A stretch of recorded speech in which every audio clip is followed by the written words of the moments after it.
Debaixo de cada lousa, o carón de cada penedo, bebendo de cada regato, temos unha historia, unha lenda, un soño.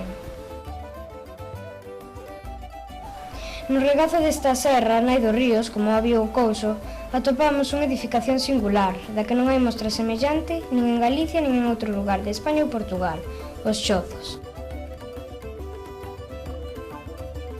Considérase que son construcións románicas, construídas co fin de dar cobixo aos pastores da serra. Atopámonos a 300 metros do nacemento do río Ave. Neste lugar comenzaremos unha ruta de sendeirismo que nos levará a coñecer os Chozos.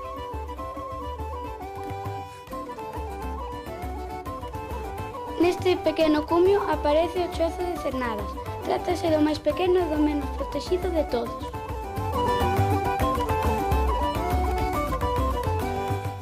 Como podedes ver, os muros están formados por pedras, que lle dan unha gran solidez.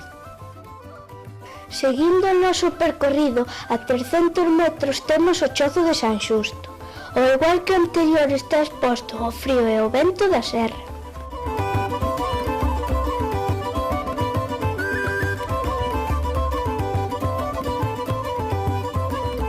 A distancia de 400 metros do Chozo de San Xusto, aquí, protegido por montañas, aparece o Chozo de San Vicente.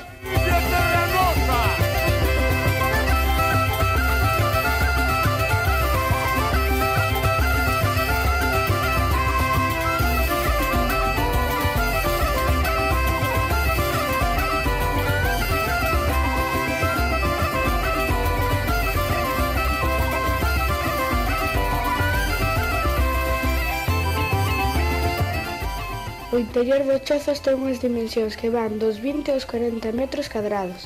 Algúns dos seus elementos comuns son a lareira, a piltra ou cama e a alacena. Mirando cara ao val do avión, temos o Chozo de Oroso. Trátase do chozo de menor altura e posúe 3 alacenas no seu interior. No centro da Serra do Suído érguese o Chozo da Belenda. Aínda que todos os chozos teñen arcos de medio punto, o da Belenda presenta a particularidade de ter 3. A presión dos arcos é sostida por 4 contrafortes.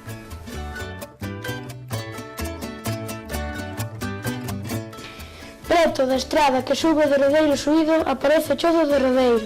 Trátase do chozo que se atopa na altitude máis baixa, 860 metros. Presenta 2 bancos na porta que servían para manter o leite fresco.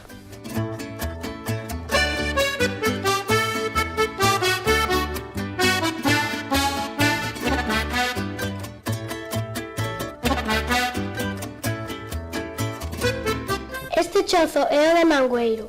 Está situado no cumio do Suído, na cota de maior altitude, 970 metros.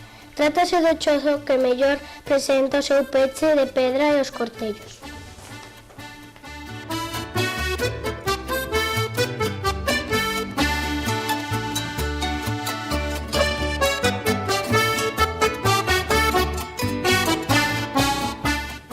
O Suído, fonte de vida para unha morea de pobos de Ourense e Pontevedra.